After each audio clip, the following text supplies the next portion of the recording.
All right, good afternoon. Welcome to the afternoon experiment. Let me scoot over, be kind of in the middle of the screen. My name is Emanuel Livingston. Y'all might have forgot I ain't been here in a couple days. You gotta introduce yourself. Hello, my name is Emanuel Livingston. What's your name? And where are you from? Come on in. You know how we do it. Say hi to me, especially since it's been a while. Say hi to me. Tell me where you're checking me out from. We're going to do that. I got a couple quick things to talk about. Uh, and I'm going to talk about them. But of course, that's after I say hi to a few people. And got to get these through. My earbud died. I'm not sure if I'm sure he's still on. But come on in. Say hi to me. Let's get started. As almost always, first, Robert Willis. Good afternoon, Mr. Willis. Jack. Good afternoon, Jack. Good afternoon. Y'all not telling me where y'all checking me out from. Where you representing? Because you representing somewhere. And when I say you represent, I don't mean like, oh, you repping whatever. I mean, you are the representative for your part of town or for your state or for your city. You are the representative. So if you say something like Preston here, Preston says good afternoon from Avondale. Preston represents the thoughts, the feelings, the hopes, the desires, the fears of Avondale. He is their representative. So tell me, who are you representing? But good afternoon, Preston. Good afternoon. TC. I feel like I haven't seen you in a while, TC. Good afternoon. Thank you for making some time. I appreciate it. Anthony says he is representing Wood. All right. If you say so, he's representing Wood. All right. Good afternoon, Anthony. Thank you for checking in. Diane is representing the thoughts, the hopes, the dreams, the fears of Gulf Manor. Diane, thank you for checking me out, taking a few minutes out of your day to spend with me. I appreciate it. Myosha represents bunkers. All right. You represent the hopes, thoughts, fears of that bunker. Myosha, good afternoon. Thank you for checking in. Diane says, King of Talk. I'm gonna get to everything today, I think. We're gonna see what happens. Pamela, good afternoon. Pamela representing North Avondale. All right. We got Sabrina Breeny representing North College Hill. Good afternoon. And I don't know if I said it individually to Pamela, but good afternoon. And good afternoon, Breeny. Andrea representing downtown. All right. Thank you for checking me out, and good afternoon. Anthony. I don't think I like that. I don't like being called little unicorn. That sounds kind of Dwight Howardish. I don't like it. Dwayne, good afternoon. Representing Mount Airy. I'm doing good. Thank you for checking. How are you? Got Brenda representing Fairfield. All right, Fairfield in the house with a good representative. McConnell say what's up. Good afternoon. What's up? Good afternoon to you as well.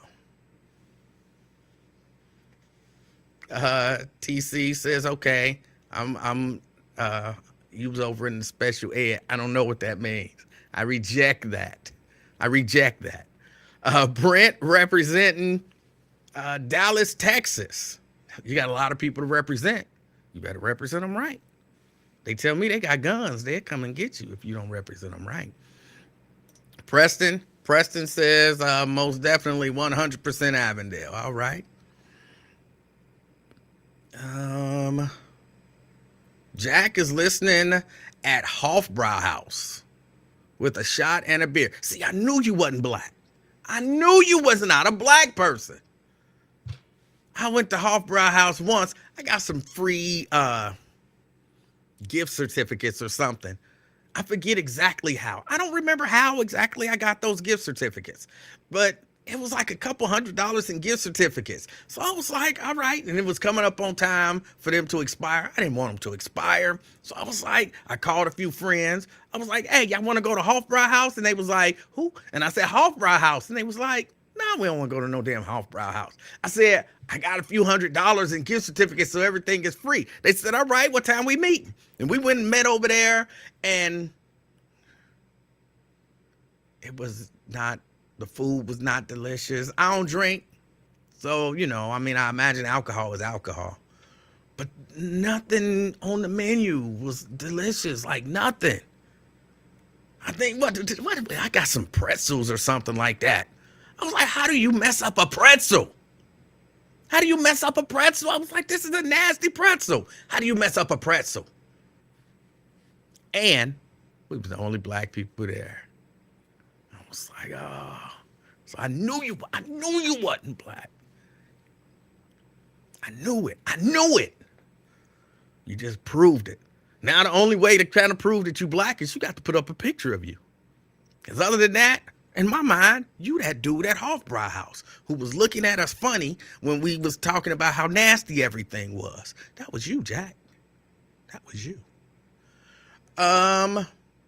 McConnell says, my bad, Springdale at work. So you representing Springdale. All right. Sierra, selling out from Boston. Yeah, they're sellout ass. Fronting like she from somewhere else and all that kind of stuff where she go places. Everywhere she goes, she got a new accent. Of course, I'm just picking with her. People be taking stuff too serious nowadays. Like, we need to relax.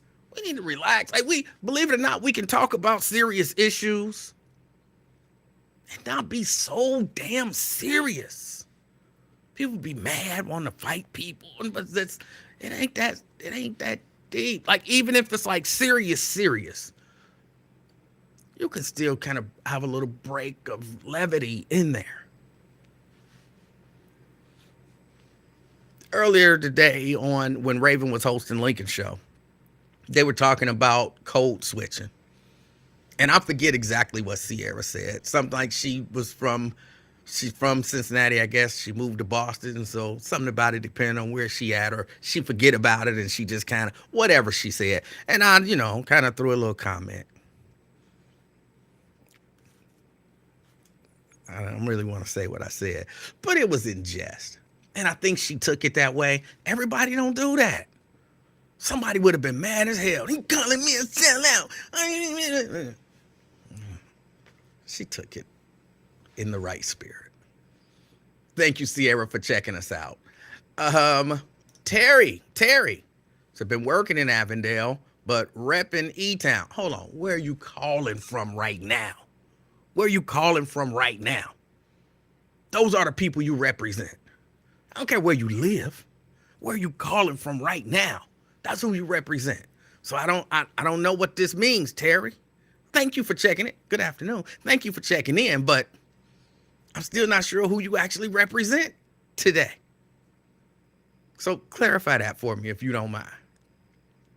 Janice, greetings from Hartwell. Janice is representing Hartwell. All right. Good afternoon, Janice. Vincent, good afternoon in Landon. Chilling in Landon. Where the heck is Landon? But good afternoon, but where is Landon? Pamela want to know which wood is Anthony representing. Myosha says Sierra Brooks from Boston. I hear that too, just so you know. Every time I see it, that's exactly what I hear. And I'm not even sure. I know it's a commercial for some beer, but I guess because I don't drink, I don't know what beer it is. It don't matter because I'm not going to go out and buy it. But whoever they are, they've done a good job of putting that into people's heads because that is what I hear as well. Terry says, from downtown. So you're representing downtown. Alethea, checking in. Kenwood. So you're representing Kenwood. You can't beat it. Can't beat it. Let me see. Got Tria in the house, representing Columbia Township. All right. Daryl says, what's up? Checking it. Check a hustle in Forest Park. So Daryl is representing Forest Park. Oh, I didn't say good afternoon, Tria. Good afternoon, Tria. Good afternoon. And Daryl. Good afternoon. Janice want to know about the shootings in May. I'm going to get to it. I promise I'm going to get to it. I got to do the hellos first, and then I'm getting to it. I know it's taking me a long time. We 15 minutes into the show. Let's go. Let me see. I think I've gotten to everyone. Victoria, good afternoon. Good afternoon, Victoria. Vincent, representing Mason. Oh, you're somewhere in between Mason and Sharonville, so you ain't representing nobody. But good afternoon. Thank you for checking in. Tierra. That's my favorite friend of the week. I appreciate you checking us out. I'm going to get to all of it. Daryl says Landon is out by Kings Island. All right. Mary, good afternoon. Mount Auburn. Mary representing Mount Auburn. We got, good afternoon, Mary. We got Regina representing Madisonville. Good afternoon, Regina. We got Scott. Scott just here. He's just here. And Rick Owens just retired last week, and he is representing Colerain. All right. That's everybody that's here so far. Hold on. Nobody told me to do this, but I'm going to do it because I remember it on my own. And let's put this up here. So I got a few things that I want to talk about. And I was going to talk about them in order of importance, but I don't know how to make that order. So here's what I want to talk about. I was listening to Wyatt. And look, I've had some people say to me, why are you always up in Wyatt? I don't like Wyatt. I don't agree with Wyatt. I don't this, I don't that. You know, look, I'm going to tell you this right now. I'm always up in Wyatt because I like his show. But even more than that, I'm always up in Wyatt because I like Wyatt. I actually like the guy. I've talked to him. I've met him.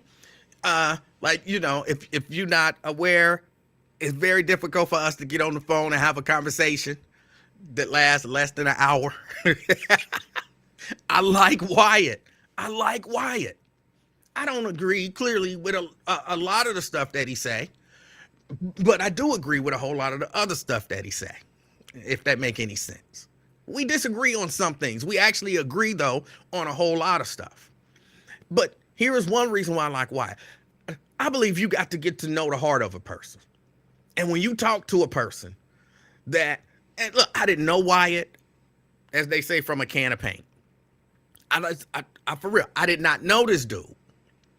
And when I met the dude and we actually got an opportunity to talk, at least in my mind, all of this stuff is from my perspective. I can't speak to nobody else's perspective. So I'm not saying Wyatt felt this way. And I'm not telling you that. But from the first time that we talked, I felt a connection. You know what I'm saying? Like there was,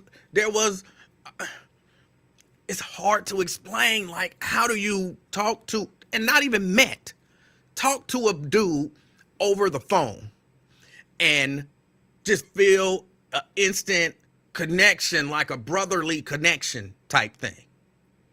And that was the way that I experienced that brother. And, we talked, and then we met, and, we talked, and I just liked the dude. And again, we figured out a lot of stuff we don't agree on, but I thought it would be a whole lot more that we didn't agree on. But to my surprise, I figured out we agree on a whole lot of stuff. And that's what led me to believe, when you have a conversation with somebody and you're talking for a long time and you can get into the nuance of the thing, because doing this, it's hard to get into the nuance of a conversation. But if I sit down with you and we talk about one thing for an hour or longer, because some of those conversations be hours, plural, hours long, and you get to talking to one person about one thing for 2 straight hours, you get into and you get to ask those back and forth questions, especially when you feel safe. You know what I'm saying? Talk to, like, as we develop our relationship, I trust the brother. Like, I don't think he's trying to, when he questions, I don't think he's trying to take a shot at me. Everything he say ain't an attack on me. He might be challenging my thoughts and my ideas, but it's not an attack on me, so I don't take it that way. And I believe he feel the same way. So we have that ability to talk to each other and challenge each other. But when you're free to do that, you learn so much, because it's like, no, bro, because you said this and that means no, that's not what that means. And then, in order to help me understand it, you break it down in a way, and I'm like, okay, I agree with that. Okay, I agree with that. I agree with that. That's where you lose me. But the first 3 parts, it let me see this is where your heart is coming from. And even though we're looking at the same set of facts, through similar lenses, we can still come to different conclusions. And it's cool. So a lot of the stuff that maybe some of y'all hear, and it sound like, that's some hating on black people stuff, or it sound like, but if once you realize, like, nah, it's not coming from there. It would be easy to dismiss it as coming from there. That's coming from a place of, see, you just don't like black people. That's the problem. I've actually said that to him a few times, but he understand when I'm saying that I'm just being silly. Because if y'all know me, y'all, just like I would say that Sierra is whatever I said about it. Sierra, I don't even remember what I said about you. But all of that stuff, right? So the point that I'm making is, I keep mentioning Wyatt because I want people to listen to Wyatt, because he brings a different perspective. You don't have to agree with his perspective, but at least be open to hearing it from the perspective. Because again, I know it's hard. Be open to hear it from the perspective of, he don't hate black people. He ain't trying to dog black people out, even when it sounds like he is. That's not his goal. And so you have to, I want to say, you almost have to train yourself to block out that instinct to protect black people, because his goal is not to harm black people. So that's why, I'm always, if you want to say promoting it, well, that's one of the reasons. Another one of the reasons why I always up the brother is because I like the fact that one of the things when we first had a conversation, he was like, hey, look, he said this, something to the effect, it's not a direct quote, but something to the effect of, we can come together as 2 brothers who don't agree on a lot. This was before we realized how much we agreed on. We can come together as 2 brothers who don't agree on a lot, but can still work together to show people that 2 black people on opposite ends of the spectrum can work together. And I was like, I like that. Just the idea of showing people, because believe it or not, there are people out here who genuinely believe 2 black people can't work together. 2 black people can't disagree, like it's always going to come down to something. No, we can show people that we are 2 black men, 2 intelligent black men, 1 rich, 1 poor. He didn't say that. I'm saying that. 1 rich, 1 poor. 1 wise, 1 getting there. I'll let you determine who is who. One who's a really good thinker and the other who's a really good thinker. But we can come together and we can work together. And I was like, I like that. And then, like I said, the more we talk, the more we realize we're not that far away from each other. Just some things through our lenses, we come to different conclusions, even though we're looking at them through somewhat similar lenses. Now, I said all that. Kind of buttering him up a little bit. Because I'm about to attack him a little bit. I'm not really going to attack him. I just don't necessarily agree, again, with his perspective earlier today. And it all goes to this whole thing up in Maine. I'm going to call him crazy guy. People don't like the term crazy. They don't. People don't like the term crazy. I don't want to call him crazy. This mentally ill guy. The guy who went and shot up the places. And I missed the call earlier today. But I was listening to Raven, and I guess White Lion called in, and she said something, and when I caught the radio station, Twin was saying, oh, the way that you handled him, whatever. And I was like, okay, I missed what was said. But apparently, she asked the question about white on white crime. And that seems to, for whatever reason, have set Wyatt off. That seems to have set him off. Now, again, I understand the perspective that he was coming from. He was basically, and again, I'm not in his head, but I try to understand. He was coming from the perspective of, yes, Tria, the mass murderer. He was coming from the perspective of, why are we concerned about white on white crime when we got black on black crime happening in our neighborhoods every day? And y'all out here, there is a perspective out here of black on black crime, and the term black on black crime is somehow demeaning to black people. So your answer to that is to say that this is white on white crime. But how does that help the situation in your neighborhood, in your community? How does that help black on black crime to point out white on white crime? It was a little more nuanced than that, but that's the perspective that I'm coming at it from. But let me say this part. Let me say this first. I don't want to see nobody die. I mean, everybody's gonna die, but not through some violent whatever. I don't like that. I don't want to see that. That doesn't make me feel good. If it's a white person doing it, if it's a black person doing it, I don't feel a sense of satisfaction. Like, oh, white people killing white people. Oh, drink it in. No. I don't like it. I'm one who would love to see crime, murder just totally eradicated. But I like to think realistic enough to understand that's not going to happen. It's just not going to happen. It's just not going to happen. Just period. But I understand the idea of bringing up the notion of white on white crime, especially when we see it and it's at the forefront of everybody's mind. And one of the arguments that was made was, you don't even know who got killed. But I would say, just law of averages, some white people got killed. At least a white person got killed, more than likely. I'm not 100% sure. Not 100% sure. But there's a likelihood that a white person was killed.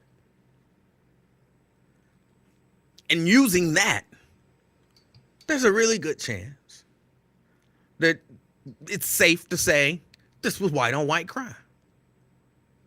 It was safe to say that this was white on white crime. Now,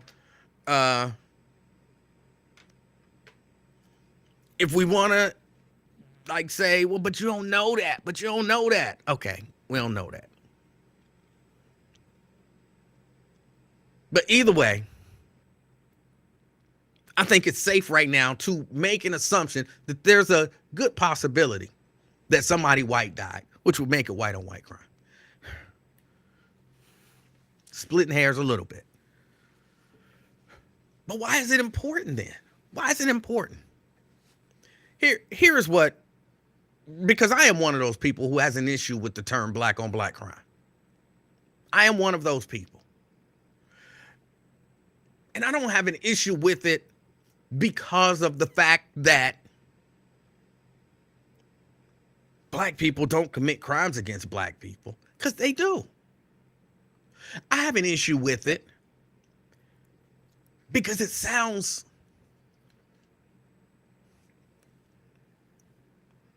and back up just a second. Another argument that was made was, but who came up with the term black on black crime? Well, I don't know who came up with the term. I have no idea who came up with the term. But let's accept for a second that black people came up with the term black on black crime. Just for a second.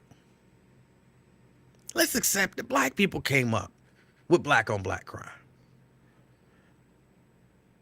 We know that people have the ability to take a term and use it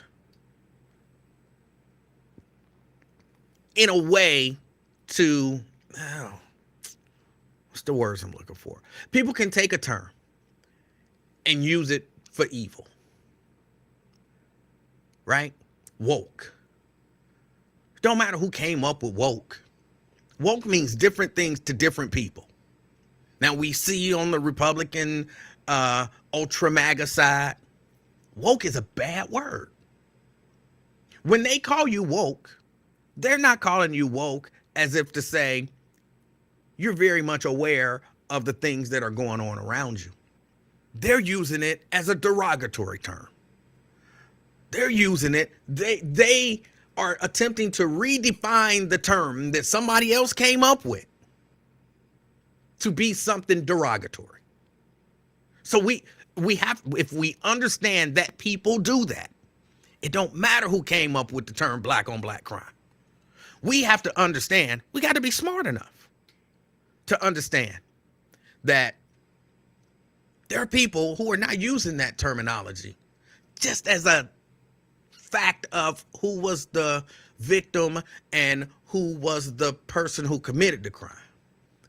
I, for whatever reason, my mind can't call up that term, what that is. Y'all know I had coronavirus. And my brain still ain't. But you got a victim and you got a, whatever the other word is, the person who committed the crime. Perpetrator.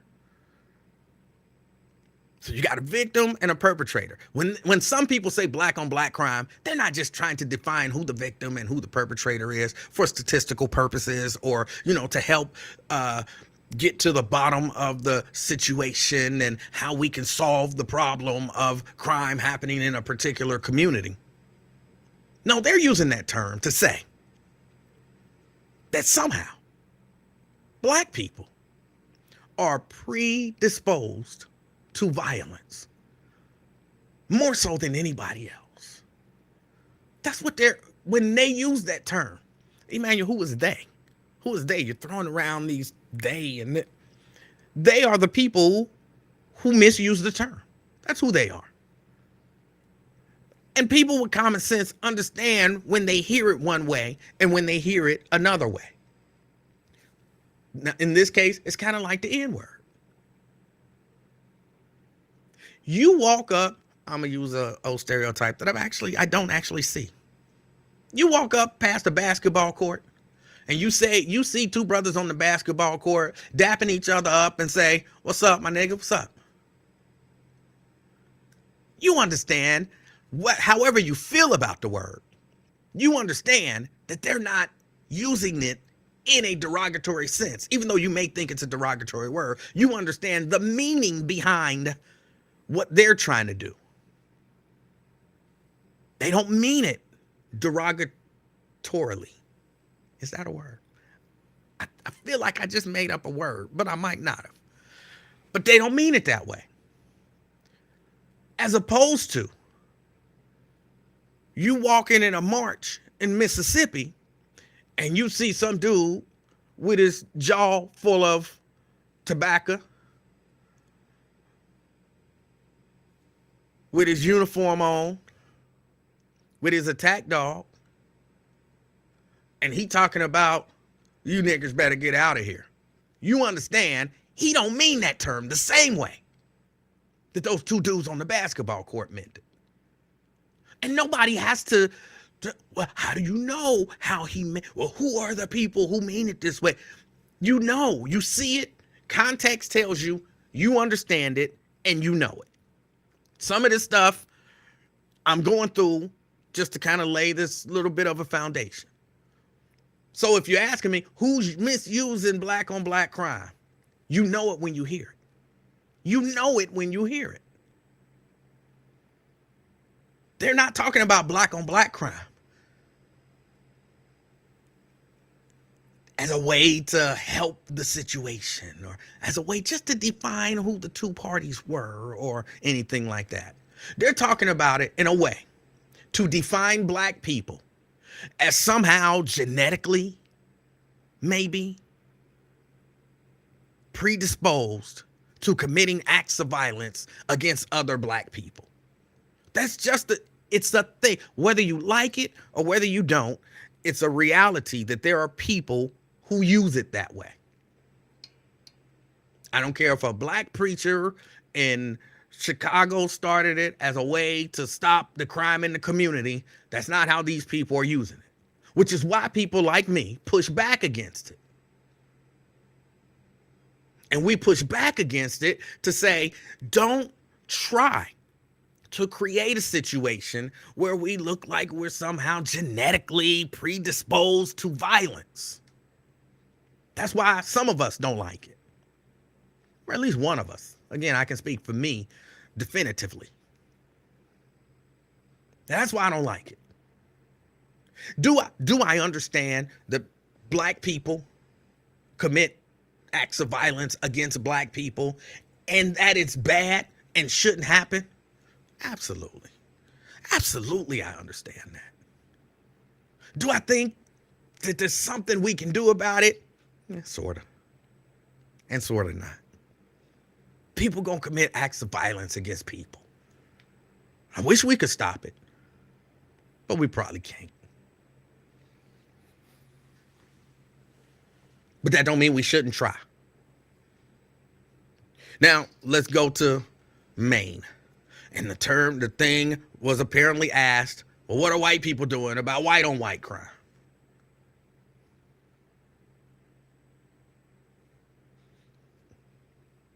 White on white crime is a thing. It's not a real term that you hear people use. Because even when I use it, and sometimes this be the problem with, I'm going to say my side, with our side. This be the problem with our side. On our side, we try to be, and that's me, the people who are with me, the king of chaos. That's right. I took it and I owned it. The people who are with me, the king of chaos, we try to stop short of labeling all white people as somehow genetically predisposed to killing white people, committing crimes against white people. Believe it or not, the reason we bring it up is to point out the ridiculousness of that other side bringing it up. Huh? Yeah. I'll talk about white on white crime. Not to paint white people as genetically predisposed to violence, but to show people who talk about black on black crime how ridiculous it is that they talk about black on black crime as if we're genetically predisposed to violence. Because for some people, not everybody, for some people, when you put the mirror up to them, I posted on my page a while ago. When you watch how someone treats someone else, and then you treat them that way, a lot of times people don't like it. They get mad. But a wise person will look at that and say, really, that's how I treat people? Maybe I shouldn't do that. I don't like that. And if that's how it feels when I do it to people, then maybe I shouldn't do it to people. That's how a wise person would. Most people don't do that. I've learned. It was a tactic of mine for years and years and years. And then I learned people, for whatever reason, a lot of people don't learn that way. A lot of people will not learn that way. They just won't do it. Because they don't recognize that you're putting a mirror up in front of them. They just think you're being mean. And it's like, no, bro, I'm doing what you did. I'm doing what you did. Remember, you said black on black crime, and I said white on white crime. Now you offended that I said white on white crime, but you okay with black on black crime? Why are you offended by white on white crime? That might be why I'm offended with black on black crime. So if we don't want to use those terms, then let's get rid of them both. But if we're going to use those terms, then let's use the fuck out of them.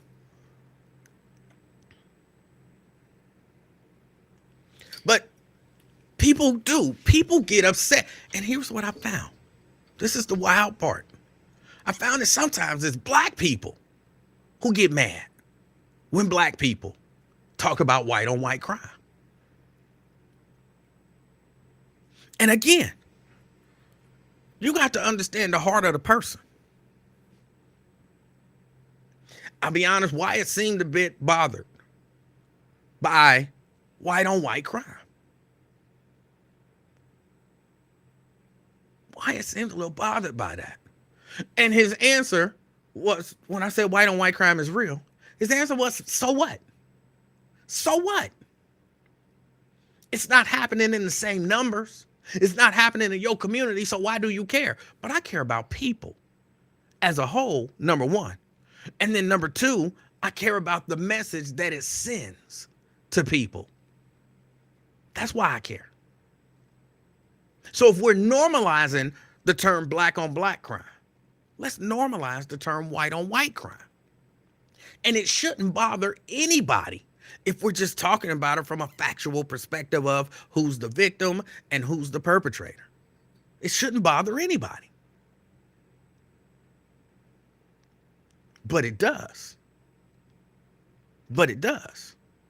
So I decided, you know what? Let me look at something. I've been, throwing out stuff. I said, let me look at the numbers. And what I believe it was 2011. It was like, let me not go to 2011. Let me go to now. I don't, hold on, let me see. I don't know if y'all can see these numbers. I can barely see them. But this is, as you can see, and just for the record, I'm not one who believes in statistics. I believe these numbers are easily manipulated because you don't have to report your crime statistics to the FBI. But this is the latest year I could find, which was 2019. This was the latest year I could find. This was the number of murders.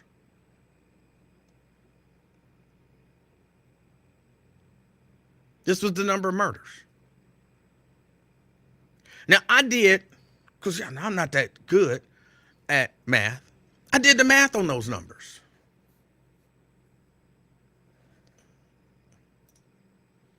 And what that came up to, black on black crime and murders in 2019, which, that was a COVID year. 89% of black people reported to, I guess, the FBI, Bureau of Statistics, whatever, the FBI number. 89%. Black person died. 89 out of 100 times, it was a black person that did it. It's 88.57. We round up. A white person died 79% of the time. It was a white person that did it. 78.629. We round up. 79% of the time. It was a white person that did it.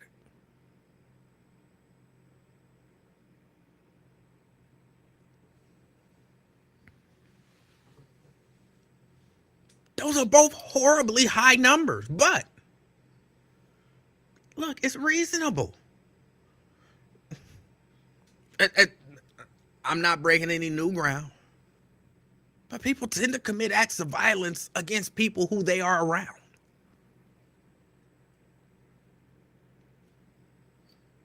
So if you live in a white world and you white and you deal with white people all the time and you go out and you go off and you murder somebody, almost 8 out of 10 times it's going to be somebody white.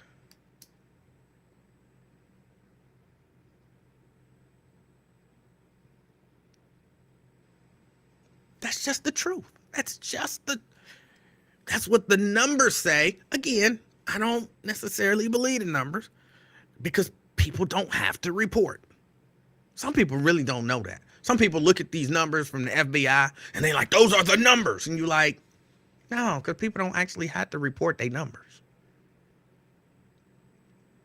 But why wouldn't people report their numbers? For a myriad of reasons they would. There's no law that says the numbers you report have to be the actual numbers.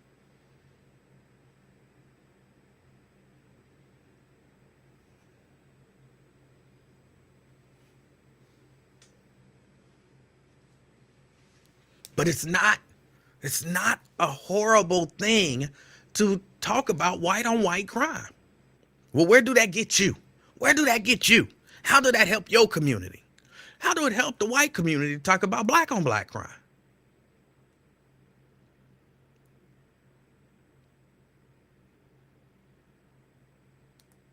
But okay, I don't want to answer your question with a question. How do it help me to talk about white on white crime? How do it help my community? Well, let me say this. It doesn't stop black on black crime. That it doesn't do. But what it does is because there are people who like take that number, 89% of all black people killed by other black people, and black people internalize that. And black people say, oh, black people hate black people. All you gotta do is look at the numbers. Black people hate black people. We internalize that. And so when I say we, of course I mean some of us, we have accepted that we hate each other. And we've accepted it as fact. We've looked at it. They've told us numbers. We've looked at the numbers. We've done the math ourselves. And we decided black people hate black people. Well, now some of this is just, for me, theory, what I'd call reason and a little bit of common sense. But if you tell me from the time I'm born to the time I'm 53 that black people hate black people, guess what I think? I think black people hate black people. So then guess how I got to move around black people? Every black man I see is my potential enemy. Because you done told me he hate me. You done told me that basically 90% of them want to murder me. So when I move around and about, I have to view 9 out of 10 black men as my enemy, like my mortal enemy. Somebody who, if given a chance, will take my life. How can I work with him? How can I effectively communicate with him? How can I trust him? How can he be my friend? How can I help him come up? He hates me. He want to kill me. Because I've been taught this my whole life. Black people hate black people. Black people can't work with black people. Black people can't have a conversation with black people. Black people can't this and black people can't that.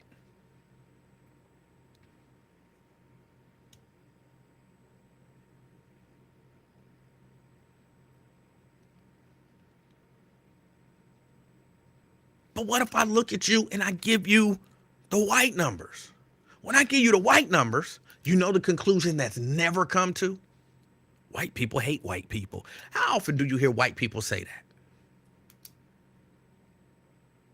How often do you hear white people in America say, white people hate white people? Man, white people can't work together. White people can't hold a conversation. White people can't this. How many times do you actually hear that from white people? I don't actually hear it very much. But their numbers are very similar. Their numbers are very similar. What makes the difference?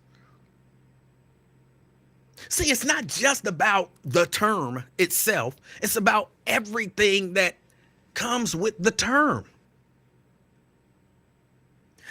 Look, I'm telling you, I have conversations on here all the time where people, I see Twin calling in. Hold on, let me.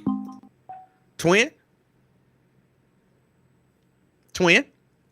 Hey, what's up? Hey, Twin, hold on a What's up, second. Emmanuel? Twin, hold on a second. Let me finish this quick point. Okay. But I see black people on here, when I say on here, on this chat, on this show, talk about how black people hate black people. And almost every time I see it, I push back against it because I don't want that ingrained in us. Because if black people hate black people, then guess who is the enemy of black people? Black people. And if you tell me and show me and prove to me mathematically that black people hate black people, how can I work with black people? How am I supposed to be expected to have a nice, cordial, friendly relationship with somebody who way back in the recesses of my mind and every fiber of my being, I believe hate me? So that's why I push back against black on black crime and black people hate black people and black people can't work together and all of that kind of stuff. Because if I accept it, then I hate you. And I'm not walking around spending my life hating you because of the color of your skin, which happens to be the same as mine. See, if there's a trick that's been pulled on us, it's convincing us. Well, why can't we do business with each other? Why can't we do this? And why can't we do that? Maybe because we all have been taught and have accepted, of course, not all, because we've been taught and we've accepted that we hate each other and that we can't do this stuff and we can't do that and that we all out to harm and kill and hurt each other. That's why I push back against all that. And I'll do it every time. Twin. What's up, E, man? You finished preaching, man? No, but I'm going to pause and let you get yours in while I catch my breath. That's good. That's good. You got a good point, man. Hey, E, man. Black folks don't hate black folks. It was the Jews and that man that brought this crap together and stuff, this conflict, man. We was doing fine. Just like I was telling Raven and Uncle Lincoln and stuff. Man, we was all as one, man, back in the day. We came together as one. And it was the white man, the Jew, that came through here that broke everything up with President Reagan want to put cases on the black folks when he knew it was a setup and everything to bring the dope to the black community. And one of them black folks fell for it, and then that's when they started snitching on each other and doing all that and want to put cases on people. Man, we was as one, just like right today, Emanuel, these shorties ain't got no guidance, no leadership, they ain't got no structure or nothing, man. We had programs for them and everything. But it was a white man that took it out of, because they knew it's all about conflict. Just like that one Jewish, president or something like that, a CEO, a producer, he got on the Breakfast Club and said, DJ Envy asked him, well, there's a way to stop it, don't you think? He's like, yeah, but he said, but my family got to eat. That means it tells me you don't give you know what about nobody or whatever. You want to keep this conflict east, west, west coast, east coast, north, south, going and everything. And black folks live off of it. Half of them young rappers right now, man, they line their video, ain't Buster great. I got a mansion in California, a yacht in Florida. Man, you ain't got nothing, because once you go to jail, your bond is $1 million. You can't even bond out. So how you got a yacht over here and a mansion over there? And I just hate the way society is set up. Because back in the day, man, just like I was saying, man, it was condos and codes under this. It was violation. See, I see Cincinnati, Ohio, or whatever, they 5 years behind it, or whatever. But we way ahead of y'all and everything. But my thing is this. It's all about the government and money, man, that broke up everything. They want to keep conflict between black folks and everything. If they bring that banana boat and send us over there, I'll be glad to go to Africa. I ain't never been. You know, they always say, take your black aid to Africa and all that. Okay, I will. I ain't never been, but I'll go over there to see how it is. They show them little kids getting flies and oatmeal flying around their face and all that. Send $100, send $1 to it and all that. That ain't nothing but just a setup or whatever to see how it is. But I heard Africa is a pretty good country, whatever, to go to. They just show the bad part in the homeless, the poverty and everything side of that. My thing is this, man, if we all can just come as one, it ain't, you know, everything, what really broke up the black community, man? What? I'll say the government and religion. You know, Emanuel, the Baptist preacher, Pentecost, they was out there hitting hard on the street. It took one knucklehead that took down the black community and stuff and sold us out or whatever. Oh, I'll just do this, I'll do this. Who? They got paid for it. Who was that? I'm just saying, it was one knucklehead out there. If one jumped, all of them go jump. Oh. I don't know who it was or whatever, but, you know, you got some sellouts, people and stuff, black, you know, Uncle Sam's around here would do stuff like that and everything. Oh. That's how it really broke up the homes and everything. Because back then, man, you know, you get a whooping by the next door neighbor and everything. Your mama wouldn't say nothing. Now you do that, it's 2, 4, 5 kids they calling you on and the police, oh, you got a case now. Yeah, I never experienced that. But I know, I'm just saying, man, I have and everything and stuff. You know, twin them out there doing this and all that. Pop, they punches and they tell our mama or daddy and stuff, and it was okay. Or whatever. Now you do that now, you going to jail if you do it. But it's just messed up how everything. People always say, well, gangs are stupid and all that. Gangs was all right. Y'all ain't talking about when the Black Panthers came up and any other group. They wasn't no gang. Hold on. Stop. The Black Panthers were not a gang. Okay, there was an organization, right? Yes, it was an organization. We came after Black Panthers. We formed the Gangster Disciples because we was mad. Or whatever, we formed the Gangster Disciples. Now that everything, but we hold on, changed the law, we went to grow and develop. Wait, form the Gangsters Disciples for what purpose? It was a revolution. We was coming up. After they started the Black Panthers, we gotta back something. Somebody gotta back this up or whatever. We tired of these white folks doing this and all that. White folks telling us we can't go here, eat here, and all that. But look, my history of the Gangster Disciples is a little fuzzy. Yeah, you don't know. You 5 or 10. If you ain't never been in the streets, you wouldn't know. Can I get the question out though? Hurry up, man. Hurry up. Catch up. But hold on. Okay. So your version of the story is that the Gangster Disciples were created as a social justice organization? We was organized at first. Well, it got between greed and everything. I mean, y'all were organized. But was it a social justice organization or was it organized for crime? It wasn't organized for no crime at first. Oh. Then when the Black Panthers came, when Black Panthers started, and we was going off for a minute, then we like, hold on, these white folks trying to do this, trying to come in, step in our community. That's when the gang thing when blew off and everything. I say, okay, we Gangster Disciple here. Okay, what they got over west? Oh, they got the Crips and Bloods out there, Tukey now. What about down south? Oh, them Bloods out there too. But that's when it wrapped around. Huh? Right, but those organizations were not out there for social justice. Those organizations were out there for other more nefarious reasons. Man, see, you don't know the street life, man. We started off when the Black Panthers started off, we started off a little bit. And when them white folks started doing crazy stuff, That's when we broke it off and everything. It was before people don't understand. Before it was Larry Hoover, it was David Boxdale. He the one started it all. David is a black disciple. So you got to know the history of the gang and the street law. If you don't know the gangs and the street law and how all the street gangs really started in the 70s and 80s, then you will understand right after the Black Panther. You got to go way back.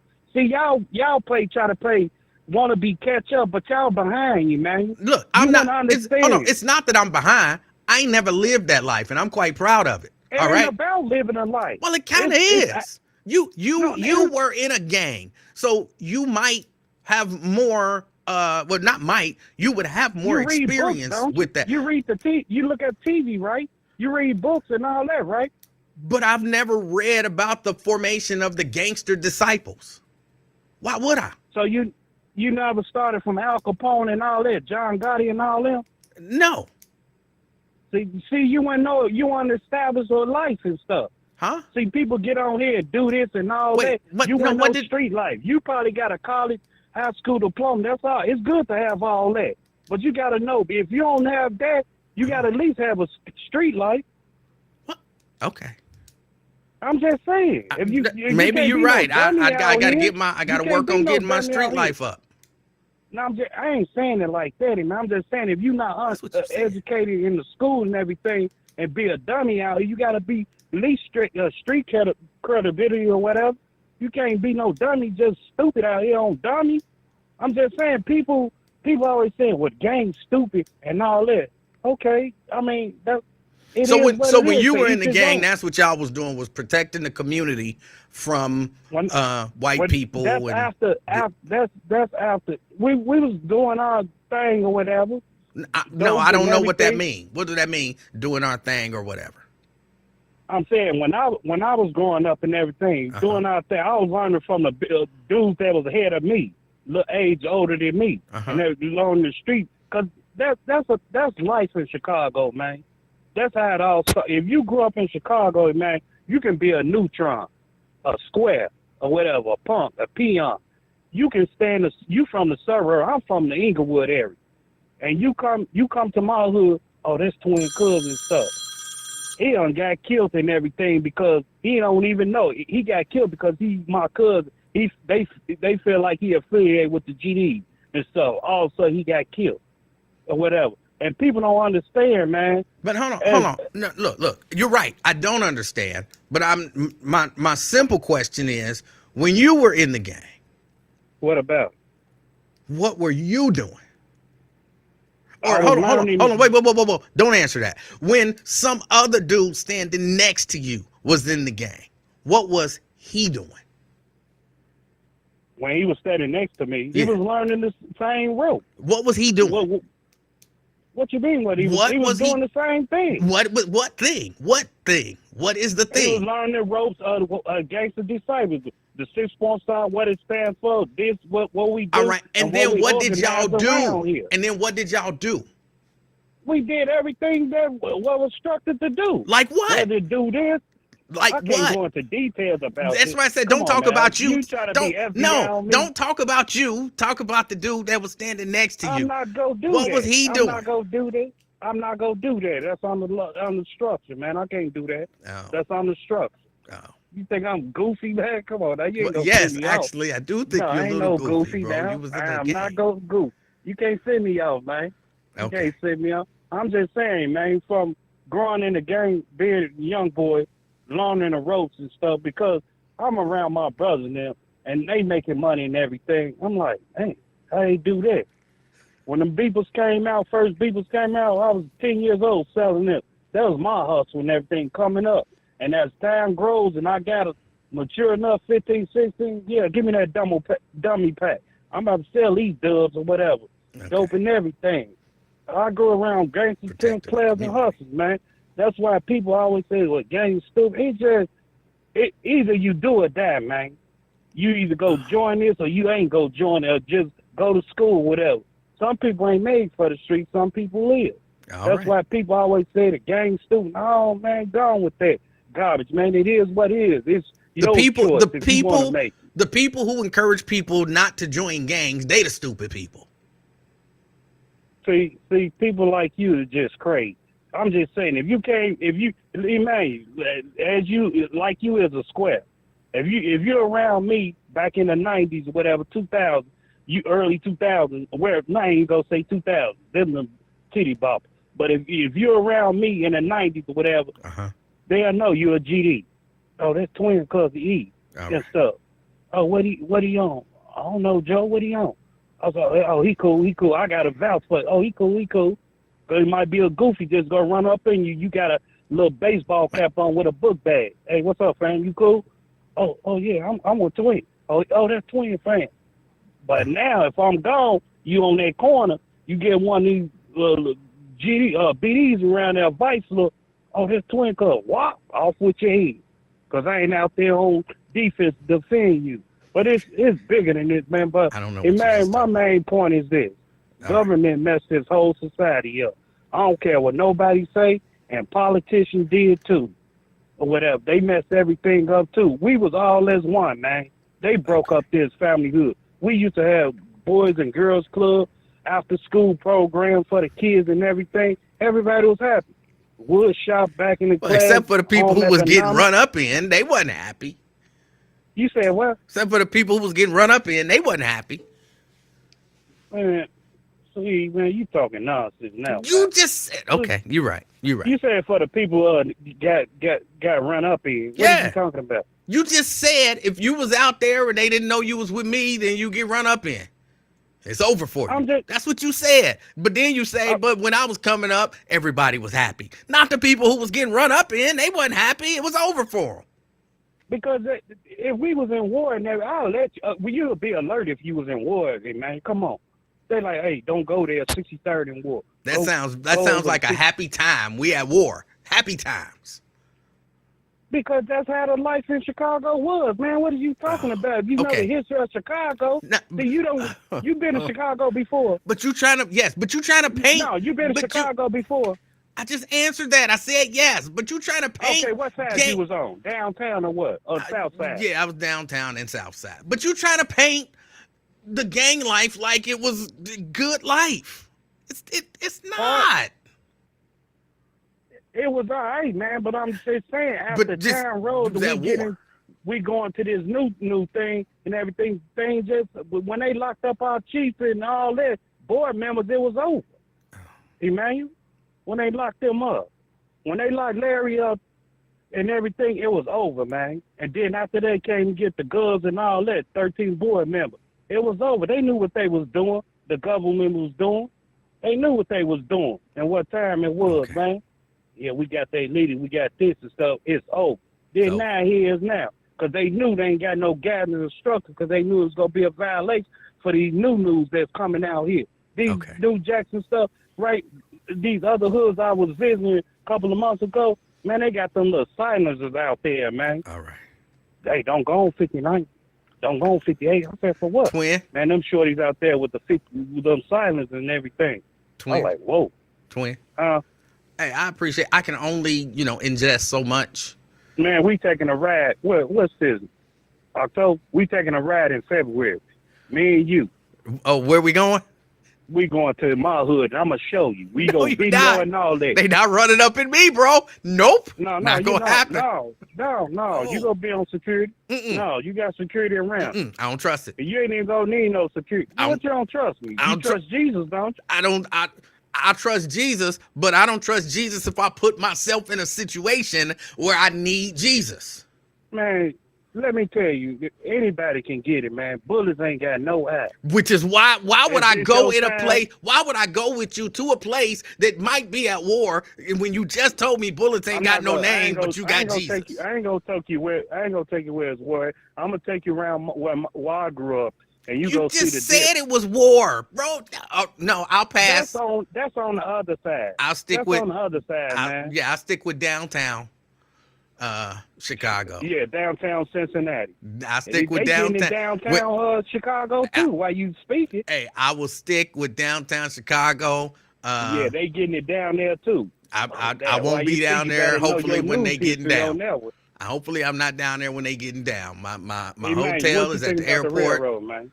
Huh? What you thinking? Was you serious about that? Because I thought you was.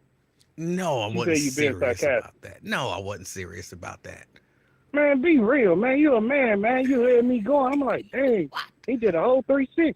How could you fall for that? Everybody saw Man, through that. man, I go back up people word, man. You're a man, you're a man. If not, don't out here, sugarcoating and everything, man. 31 You flavors, didn't man. notice how over the top I was with it? Nobody believes the stuff I was saying. Nobody, even the most hardcore people, don't believe the stuff I was saying. It's called Man, quit playing like sarcasm. this. This ain't April Oh Fool's, my man. goodness. April Fool's next year. Wait for April Fool's.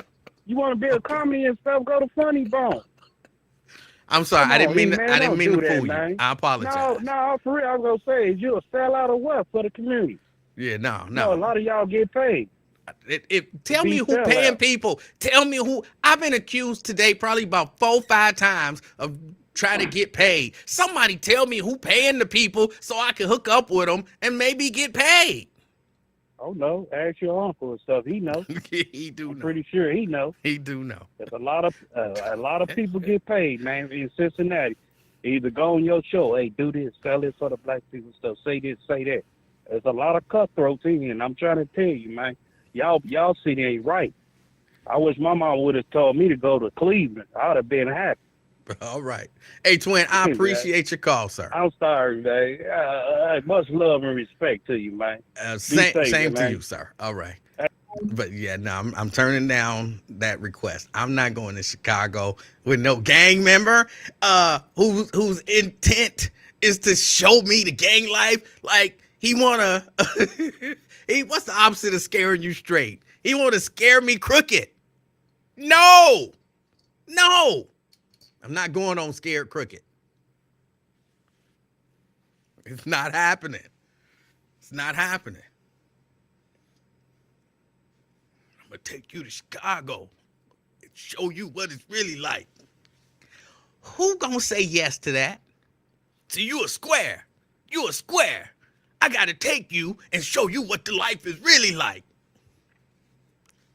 Okay, yes, take me and show me what the life is really like. You just told me. They'll run up in you. And then it's over for you. You just told me that. You gonna take me. Ain't nobody running up in me. It's not, nope. If I'm not clear on nothing else, I want to be clear on this. I want to be clear on this. I am 110% against getting ran up in. Just, if there's any questions for future reference. You want me to run up in you? No.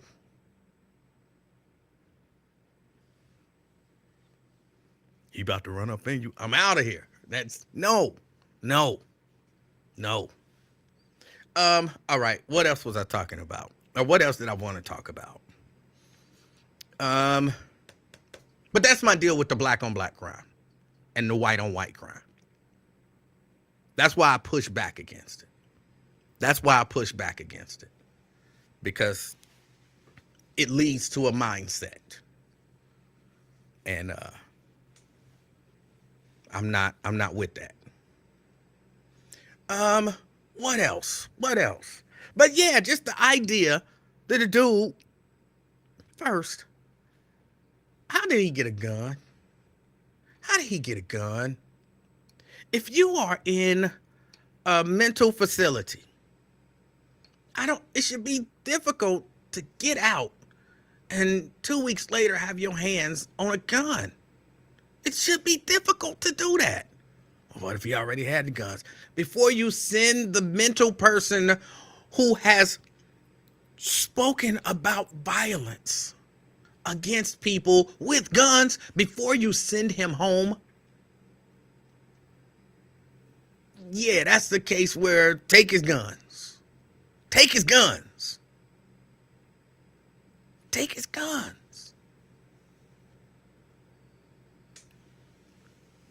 I'm a guns rights advocate.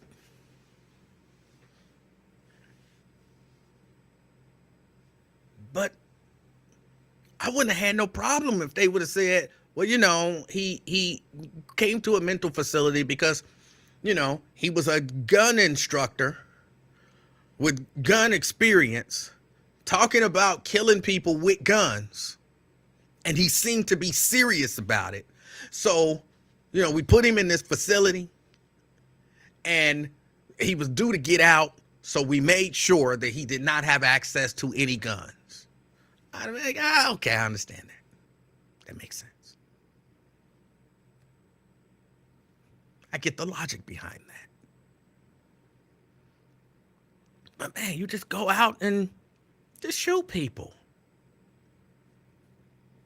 Now, I'm not one of those people who, hey, no matter who you are, what you do, don't go nowhere because there's people out here crazy and they'll shoot you.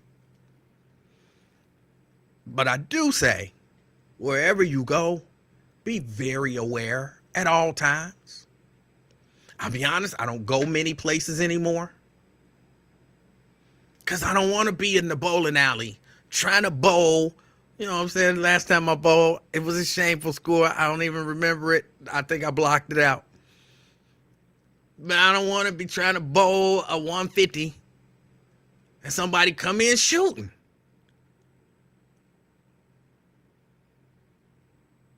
Just imagine you trying to bowl, you're trying to break that 150 because you having uncharacteristically off night bowling. You normally in the 200s. You've bowled a 299 in your life. And you having an off night. So you trying to get up in the 150s. And somebody come in shooting. No. So I just kind of stay home now. I just kind of stay home. Right, Raven? Imagine, it's not funny, but I keep telling y'all, you have to have some levity here and there. Imagine dying with a score of 90. What? What's the last score that he bowled? 90? No. That would be terrible. So yeah, you got to keep your head on a swivel. It's a shame that you do, but you do. Not that that's necessarily going to help you. But I mean, you stand a better chance if you see it coming.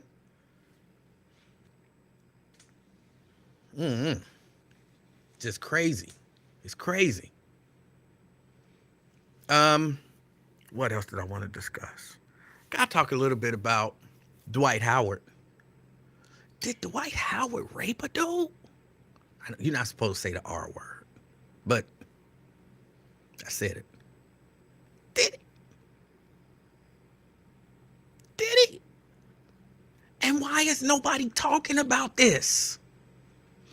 Look, I get people talking about Dwight Howard having sex with men. Because that's the juicy,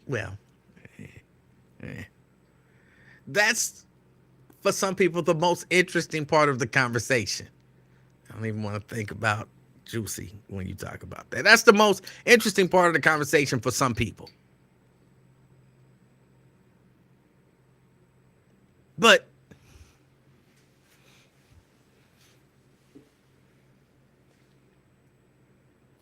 did he take it?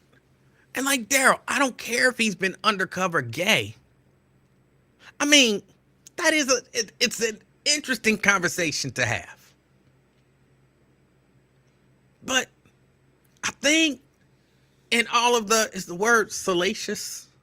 And all of the salaciousness of everybody recognizing and him kind of admitting that, yeah, I had sex with dudes. I think it's getting lost that he might have took it. Now, if this was a woman, what would the conversation be? Really, what would the conversation be? How is she? Is she getting the help that she needs? Oh, he's such a monster. He should be in jail. You have to believe women when they say that they've been sexually assaulted. But because it's a man, it's like, oh, damn, he gay? Dang, that's messed up.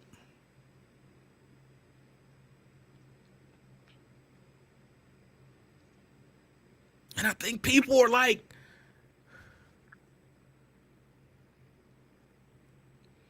well, man should be able to not, you're not going to take it from me. We all men. You can't take it. You can't take it. We all men.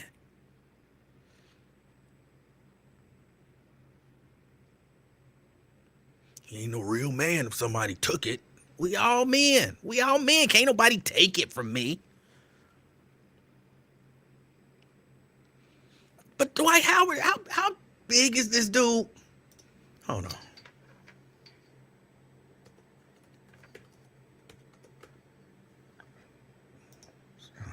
Type.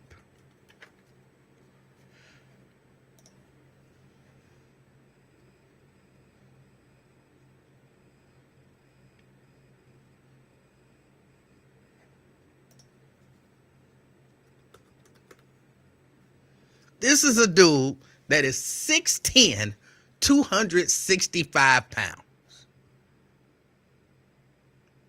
6'10", 265 pounds. He's in good shape, so he ain't like a fat 265 pounds. He's not a fat 265 pounds. He's a muscular dude.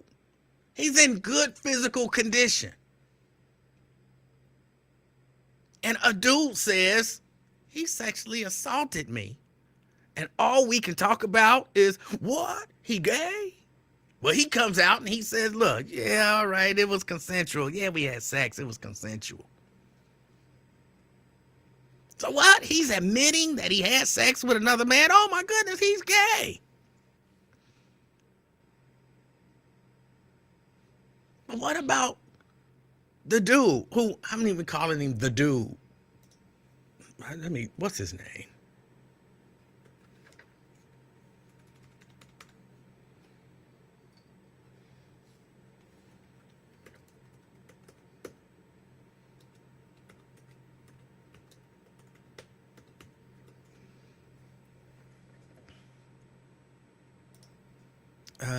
What's his name? What's this dude's name? Hold on. Stephen Harper. I don't know Stephen Harper. I don't know Stephen Harper. But imagine you're Stephen Harper. You know what I'm saying? And look, I don't know their history. I don't know if they ever did it before. I don't know any of that. But men, imagine some man taking it. Imagine Dwight Howard taking it. And you go public about Dwight Howard taking it, and the only conversation is, what? Dwight Howard gay?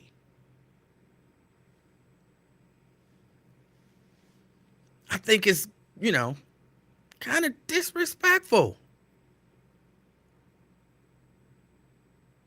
Women, because y'all doing it too. Y'all doing it too. Y'all getting caught up in the Dwight Howard gay. Dwight Howard admitted that he had sex with men. If this was a woman, you would be upset.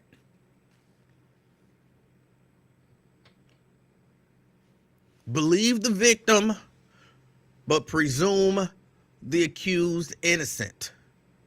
And that's a delicate balancing act.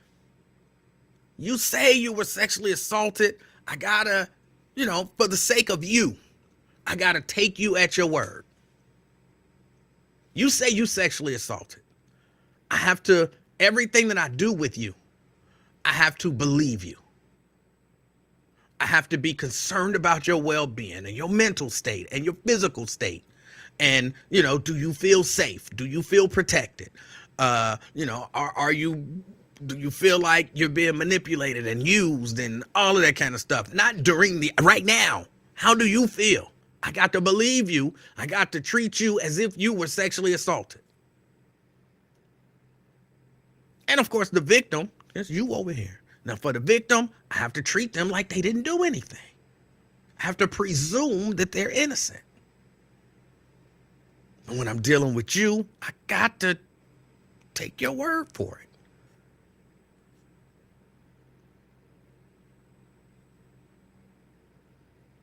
And I see a lot of women. I understand men doing it. And when I say I understand, I'm not saying I excuse it. I'm saying it's really because men don't talk about that. In case y'all didn't know, women, I don't think I've one time been chilling with my friends at the Hofbrau house, and we were talking about being sexually assaulted by a man. I don't think it's ever happened, ever.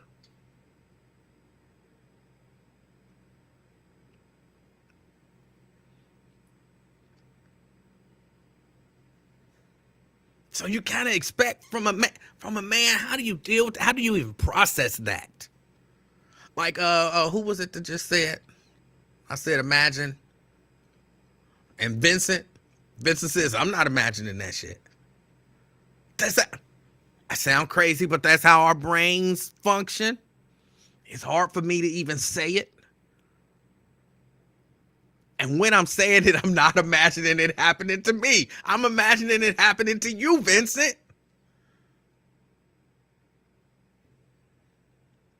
So I kind of understand, but from women, I expect better.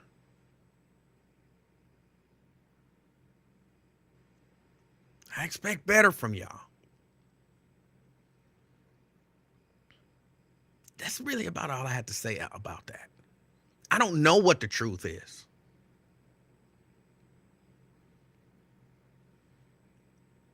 But that's about all I have to say about that. I have to address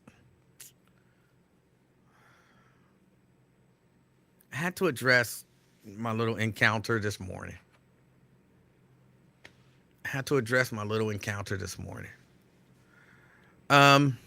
So I get up this morning, I'm doing what I do and out and about. I was a little busy. Then I turned on the radio because, I got to check out Raven Monday. I didn't get a chance to listen to anything yesterday. I didn't listen to Raven. I didn't listen to Wyatt. I didn't listen to anything. But I'm minding my own business. And I go to the Buzz Facebook page. I hadn't turned on the radio or nothing. I go to the Buzz Facebook page. And I see my name popping up. And I hear that I'm a troll. Raven said it. And I'm like, I understood what she was saying. But I start reading the comments, and I am being verbally attacked. And I'm like, what did I do? Like, I wasn't here yesterday. I ain't even been here today. And I am on people's minds. What did I do? And next thing you know, I'm in this. Here's what I'm going to say. Look, if you want to attack me, feel free. Go ahead. Yeah. I get attacked all the time. It's fine. I learned how to deal with it when I was a little kid.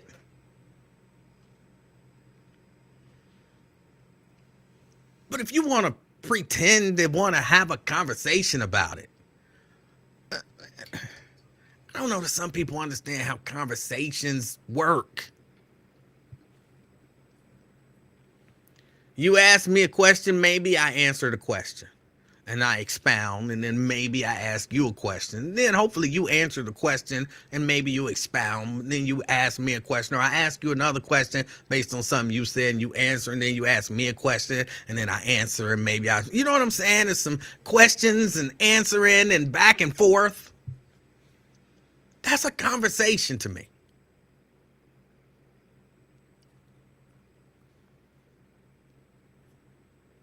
I'm just answering questions after questions after questions,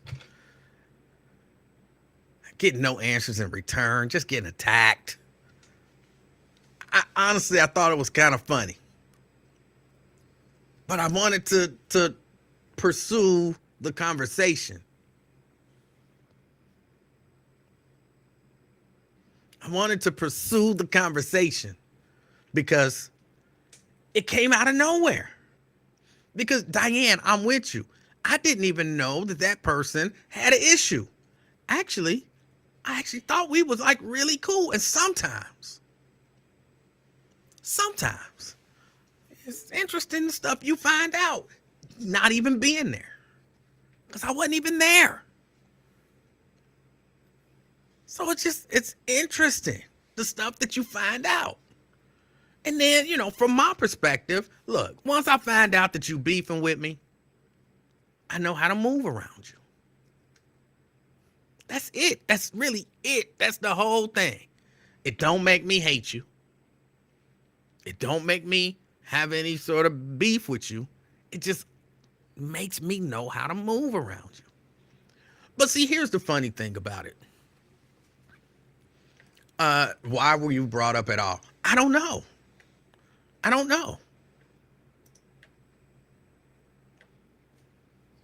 wasn't there. Like, for real.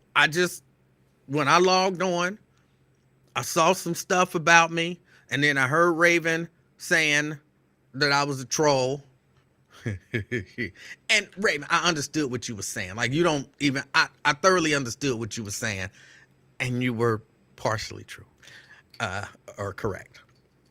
But I understood what you were saying. But that conversation had been going on. I could tell. Because y'all know I go back and look and hit reply so I can see the whole thread.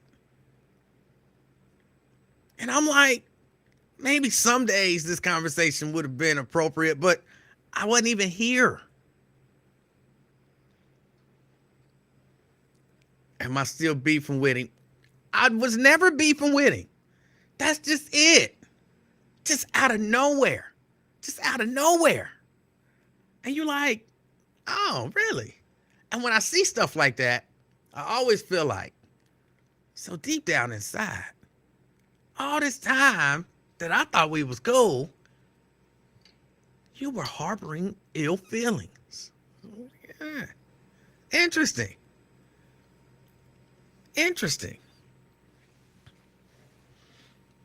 But here's what people don't understand. And I'm only addressing this because it's fun. I was gonna say something else, but really only because it's fun.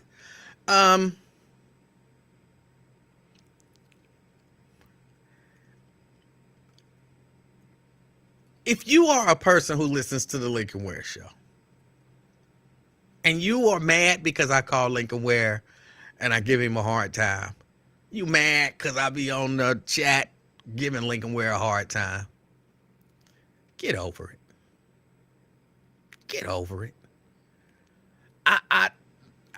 I try to tell, that's why I keep telling y'all be taking stuff way too serious.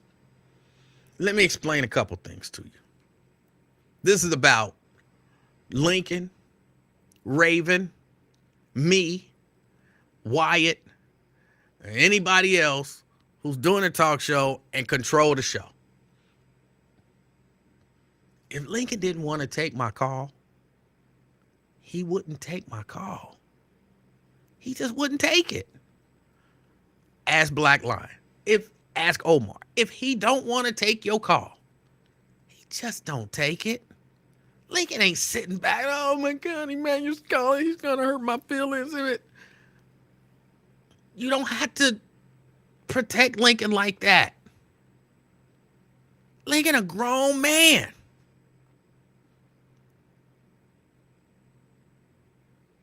He a grown man. Not to mention, I don't even really know how to say this part. You have to understand the relationship that I have with Lincoln Ware. And I don't even know if Lincoln Ware ever admit this publicly.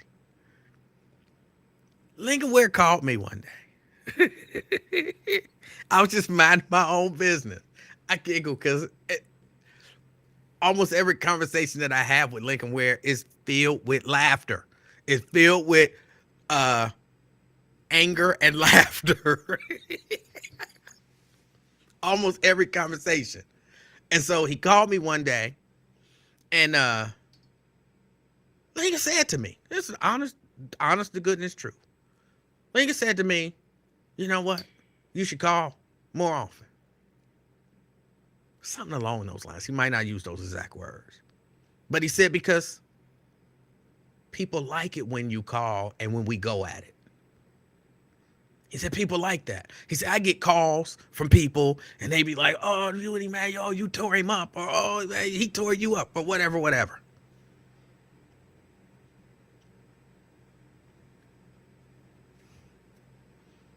I was like, all right, I'll call more often. You know, when I'm feeling inclined and I maybe have something to say, I'll call you. And he was like, all right. And, you know, again, that wasn't the whole conversation. We talked and laughed about whatever it was that I had called him about earlier in that day. Because we had went back and forth earlier in that day. And when I picked up the phone, you know, my phone rings. I pick up the phone. First thing I hear on the phone before I even say hello is Lincoln Ware is cracking up. So I don't know if he was listening to the rebroadcast or if he was just thinking about it. But before I even said hello, Lincoln Ware was cracking up. And I'm like, hello? And he's like, you know, ain't this Lincoln Ware? That's a bad Lincoln Ware, I know. But, and, you know, that's when we had the conversation. Of course, we talked about some other stuff. So for y'all trying to be like super protective of Lincoln Ware, stop. Y'all take stuff way too serious. Y'all take stuff way too serious. And that's not to say that Lincoln and I don't have disagreements and that he don't get mad at me from time to time. It's just to say he grown and he can handle it. Again, if he did not want to take my call, he just wouldn't take the call. You don't have to be Captain Save-A-Ho for Lincoln Ware. That hoe know how to save himself. No, I'm just playing. Then Lincoln, Emanuel, I was listening to his show. He called you a hoe, Lincoln. He called you a hoe. I heard it. You got to do something about it. And I can hear somebody on here mad right now. He called you a hoe. Lincoln, he called you a hoe. I'm just being silly. Let it go. Trust me, I know some of y'all go back and report when I say stuff about him to him. He calls me and tells me sometimes. He'll never tell me who it is. But he calls me and he tells me sometime.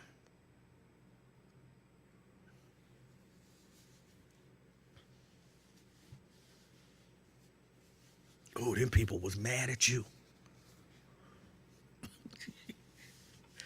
Come on, y'all.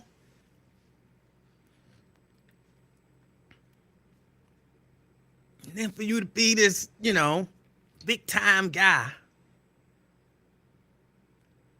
Mad. For what? What are you mad about? So I kept saying, how did I hurt you? What are you mad about? I'm just doing to you what you do to other people. No, you're not. No, you don't. Apparently, you don't pay any attention to what I do.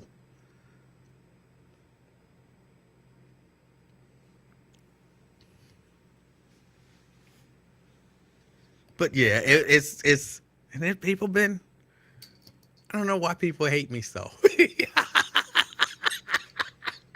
And I don't know why that is funny to me. How do y'all let somebody who, and I don't, because if I say what I was about to say, then, you know, it says one thing. How do y'all let somebody who, I'll just say it, who don't really care that much about you in that way?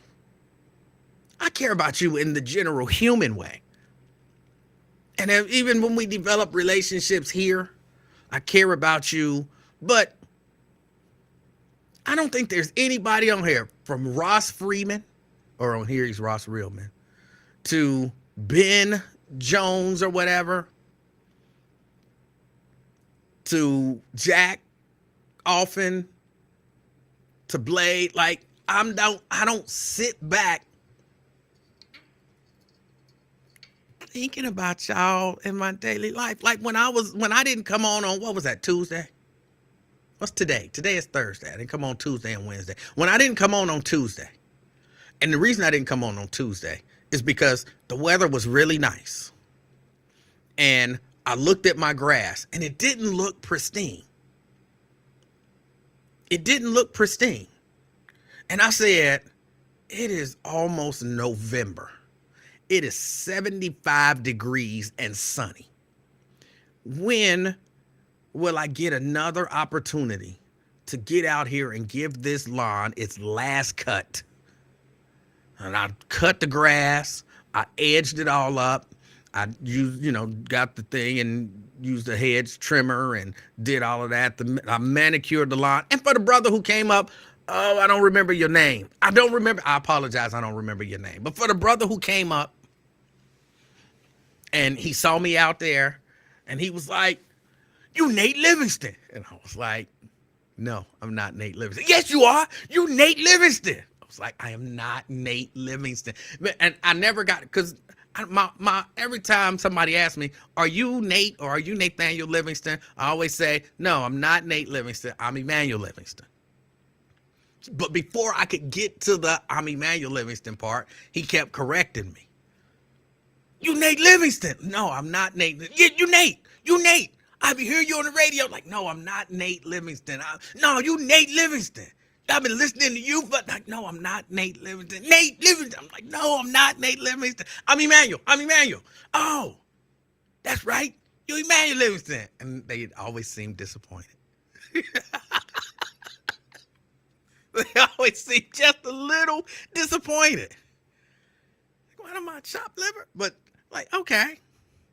And he, went on to talk about how, he watched the show and he listens to me when I call Lincoln Ware and he enjoys the calls. And, people, that's one thing. People always, "Oh yeah, I love it when you call and give Lincoln a hard time." And I'd be like, I try.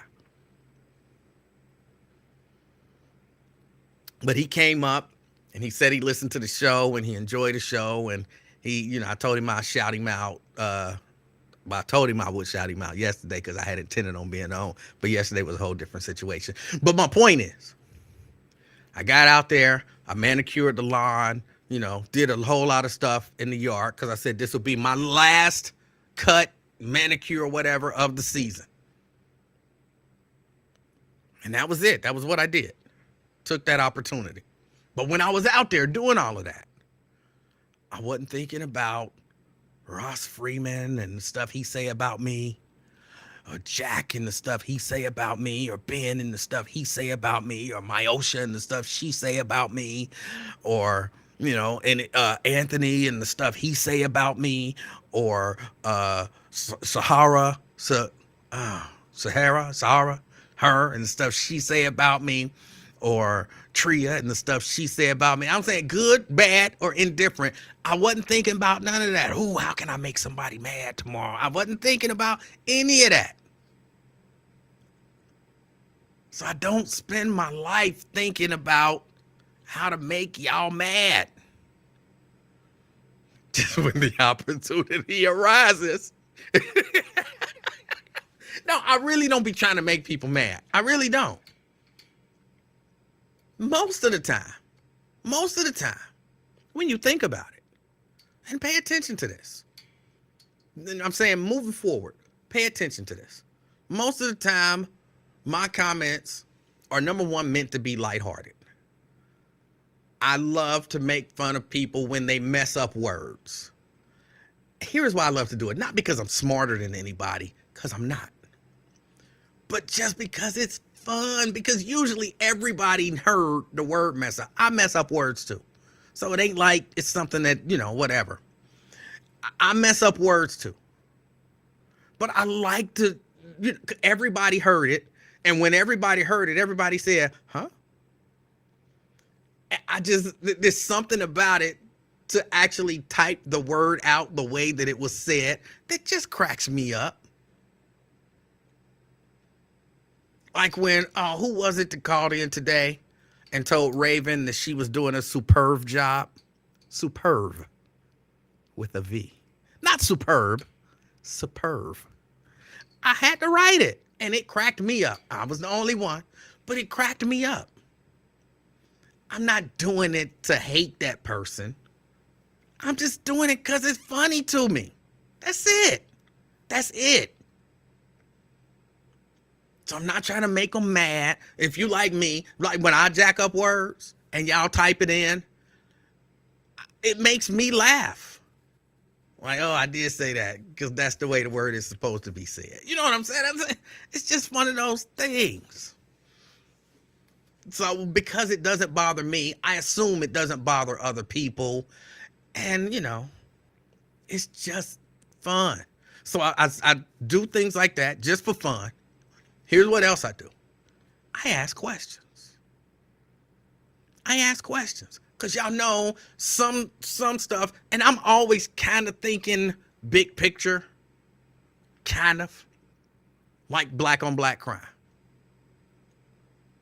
So I'm always thinking about what, if we accept whatever this thing is that you just said as fact, if we accept that and then we carry that logic out, which I know a lot of y'all have problems with that. But if we accept that and we carry that logic out, then how does that affect us? So if you say some general something,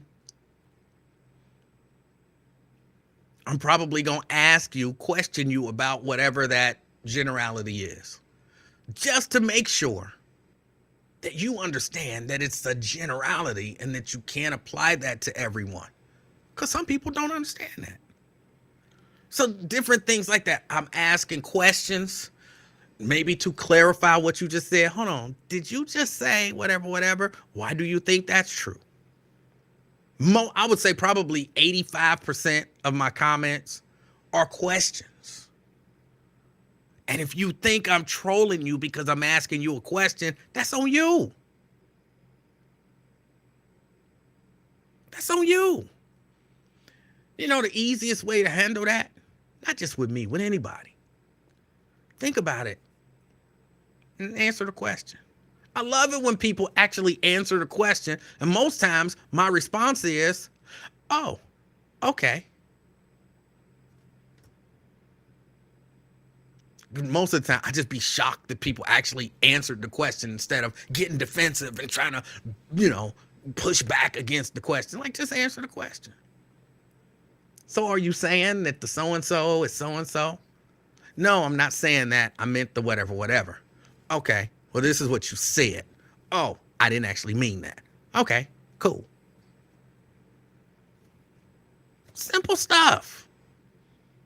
And of course, when it's Lincoln, I like to pick with him. Because when he looked down, he do be looking like he's asleep. Sometimes I think he be taking a nap. Sometimes I think he's actually taking a nap. The man is 82 years old. Sometimes you're doing a 3-hour show, you got to take a nap.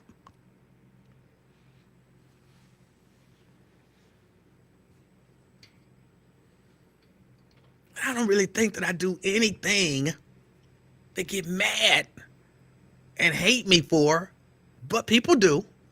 And I guess I'm okay with it. Again, it just let me know how to move with you moving forward.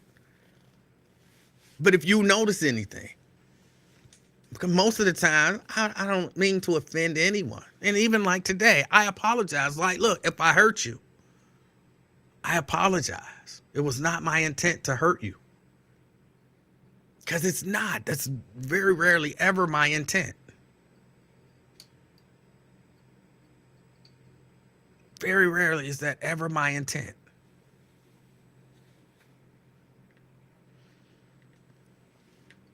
But yeah. But I had to address it because, I allowed it to go. Oh, here's the other thing that you have to know about me. I find it very hard, difficult, not right next to impossible to walk away from a conversation without some understanding. It's not, I had to get the last word. I don't have to get the last word, but I need understanding before I can let it go. So if we just keep going back and forth and back and forth, and I don't have any understanding of where you're coming from, then I'm going to keep going. We'll be going until 3 o'clock in the morning. I would say ask Glenn, but of course we can't because Glenn's not here with us anymore.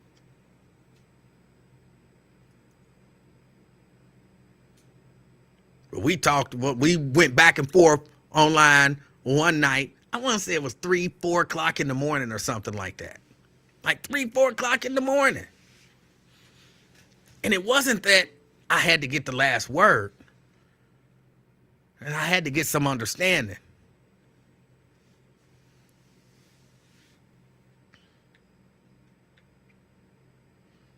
It's hard for me to just let it go unless I get an understanding. Once I understand, I'm like, all right, cool. Anthony says, don't nobody hate you, Emanuel. Well, that's not true. There are people who do. Most people don't. Most people just, my style of communication and humor and all of that kind of stuff rubs them the wrong way. So most people don't hate me. You know, there's a difference between hating on me and hating me. Anthony, I think you hate on me. So I said earlier today, it's brotherly hate. It's not brotherly love. It's brotherly hate. I'm cool with that. But you don't understand. There are people who actually hate me. And those are the ones who, and maybe this goes to what Raven was saying. Those are the ones that, oh yeah, I pick with you because I know you hate me. I know you hate me. So anything I say is going to bother you, but you set up the scenario where you hate me. So why not play with it? Have a little fun with it. Why not? If you didn't hate me, then the little silly stuff I say wouldn't bother you. And I saw Shahara say, how did you get drug into this? I was just saying, no matter who you are, I don't sit around thinking about you. That's it. That's all I was saying. All right, y'all. Well, my time is about up. I got to get out of here. Oh, there was something else. Hold on, let me see. Where did I save it? Because there was something else that I wanted to discuss. Oh, we got a Speaker of the House. There's a Speaker of the House now. For those of you who maybe wasn't paying no attention. And they tell me that this dude is going to be worse than everybody else. Even though, you know, they say at least Matt Gaetz and Jim Jordan have the decency to look evil. Shahara says, but how did my name even come up though? I was just thinking about people. That's it. I was just thinking about people. People who comment. You came up, Tria came up, Myosha came up. A number of people came up. Just names off the top of my head.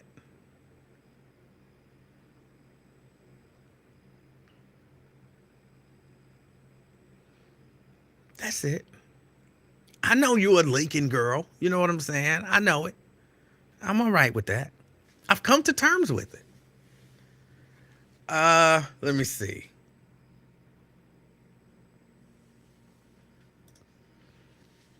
Will you ever put something together where we can all meet up?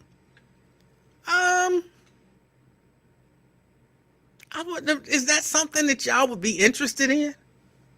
I don't know why. I just never thought that would be something that people would actually be interested in doing.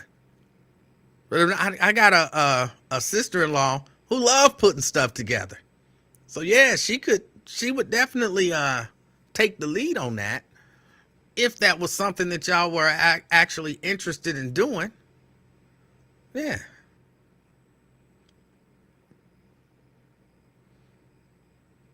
Let me see. Daryl says he's down with it. Jerica says yes. Twin says yes. Oh, Twin. We ain't gotta go to Chicago. Ain't nobody gonna try to run up at me, are they? I'm nervous now. As a square. As a square. I'm nervous. Oh. Doing what? I believe it was Anthony says, if I ever gonna do something where we can all meet up and, just, have a little get together. Robert says, yeah, he'd be down. Drink for every drink I buy me, I will buy one for everybody who shows up. Yes. Oh.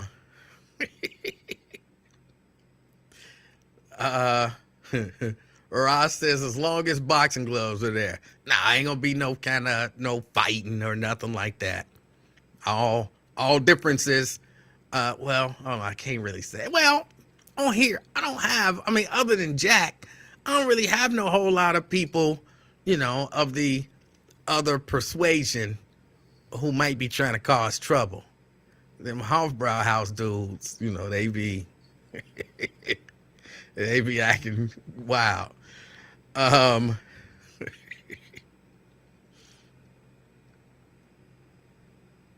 right, well, I'll look into it. All right, I'll have my sister-in-law look into it. And, it ain't gonna be nothing, no Lincoln Ware extravaganza where we giving away free like that. But just a little, I don't know. What would y'all want to do? What would y'all want to do?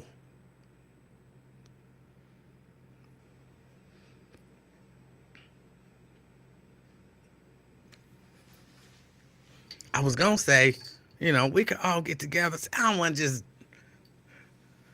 I'm not a big on just, let's just be in a room mingling. And y'all know I can't dance, so I ain't, trying to, dance. I got a little two-step. That's it. I got my little two-step. That's all I got. I do my little two-step. But I'm not a dancer.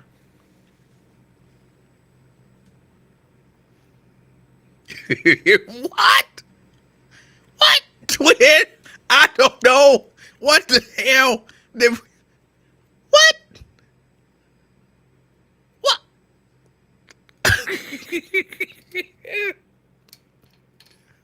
Oh my God. Twin doing that kind of party. Look, I will not participate in that kind of party, Twin. I won't do it. Oh my God. That's how they do it in Chicago, I guess. We 5 years behind. No.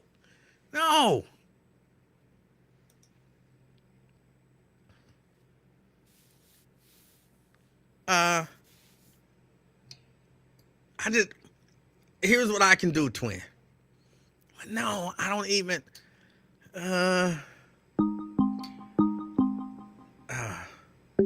hold on, let me grab the phone. CK. Hello. Yes, sir. Hey, how you doing, Mr. Livingston? Hey, how you doing? Hey, great show. I was listening to you. Man, it was a good show. I heard you talking about the how many people did we lose? 22 people was murdered?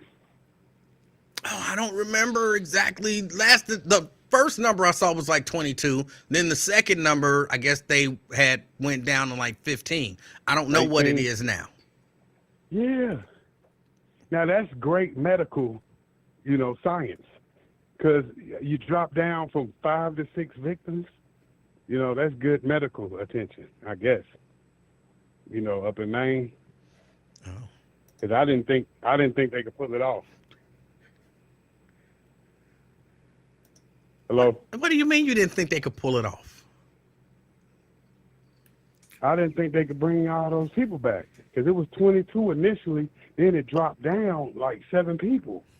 So those people that was No. pronounced dead. Stop but, you it. know, Stop they it. got vigorously. Stop it. You stop it. You know that's not what happened. They estimated, or you know, initially they were given a number, and as time went on, they looked at maybe the actual number of dead people, and they said, okay, here is the correct number. You know, when stuff is going on, it's difficult to get accurate information. That's why first reports, I'm not sure that I always go with first reports, because you know you got people scrambling around and just trying to pass off whatever little information that they have. They didn't bring people back. You know, no resurrections happened. Yeah, but you know how but you got to remember, this is what I told you like last month. I told you got to stop shooting innocent people. You know, if you just got to go to the store, go to Dollar General, buy your product, and get up out of there. That don't mean go up in there and start shooting everybody you see like a damn fool. Like, do you think they playing too much Grand Theft Auto? Do you think that's what's wrong with these people? No, I don't think this guy probably ever played Grand Theft Auto. He was my understanding. Ever. I'm just saying. My understanding is he was a military guy, and he had some mental issues, and you know he decided to do some bad stuff. What the hell is mental issue, man? God, now we got to get rid of that. Now because of course you got a mental issues. You just went and killed 22 people.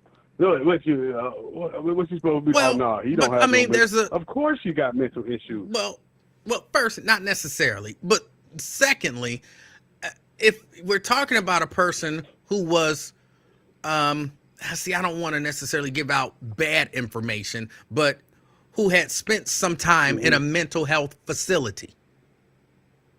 So it's not just, some mental issues. It's, you know, there's a difference between looking at somebody and saying, you know, he crazy, and someone having a diagnosed mental illness.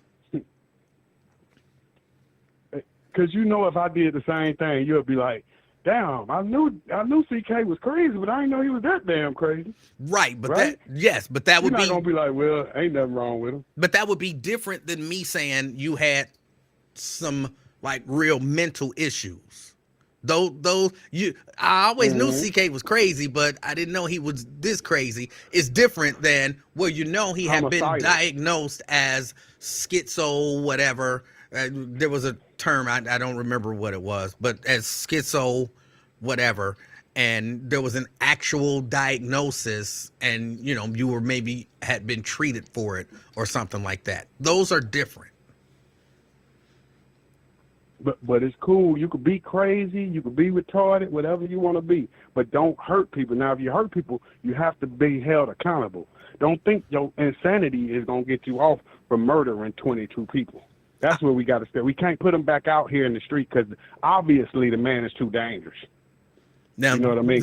I agree with I know some guys that murdered. Because I know my partner, he killed a white man.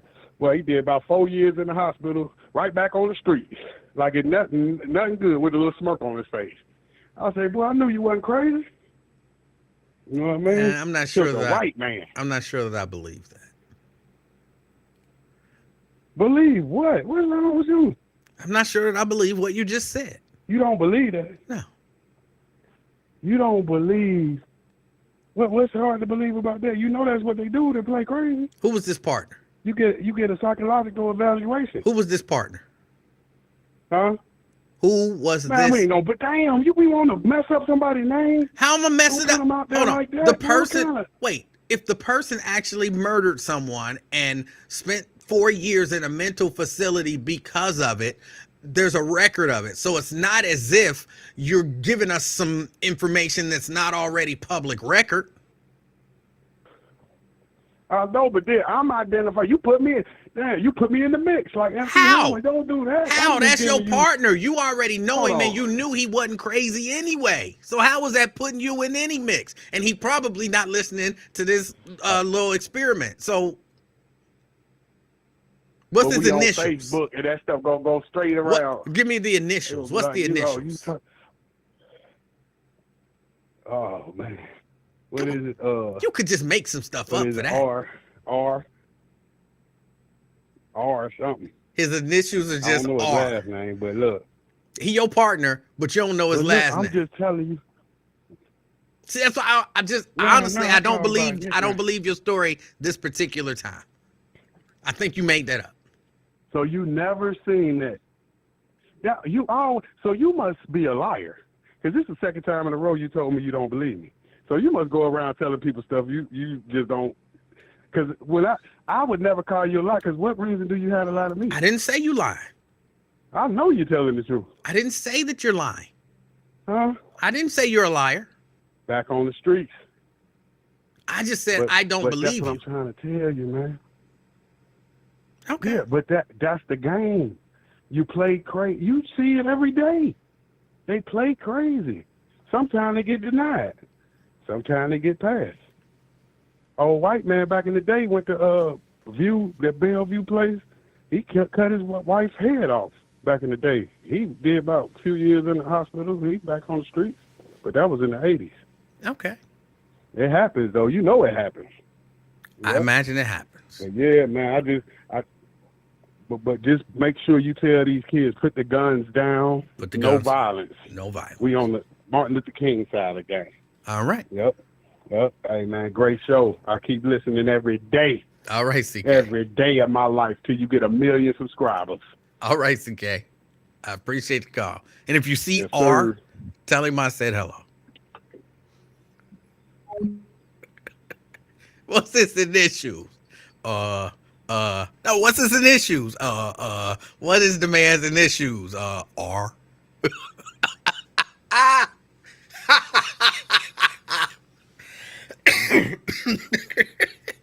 You could have just any two random letters you could have just threw out.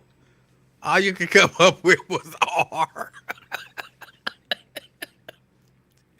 Oh, CK. I like you, CK. I like you. Oh. You can't say he lied, but I can say that I don't believe you. There's a difference. There is a difference. Oh, what's his initials? R. Oh, I don't know why that was so funny. That's not funny. It's funny to me, but I'm sure nobody else thinks it was funny. All right, y'all. I got to get out of here. Oh. My name is Emanuel Livingston. I am the king of talk.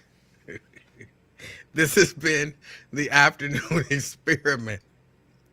And do me a favor. He said, oh, do me a favor. If you are out and about today, oh, I'm sorry.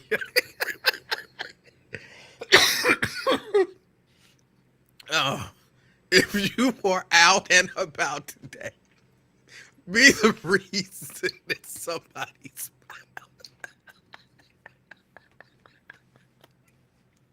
Oh.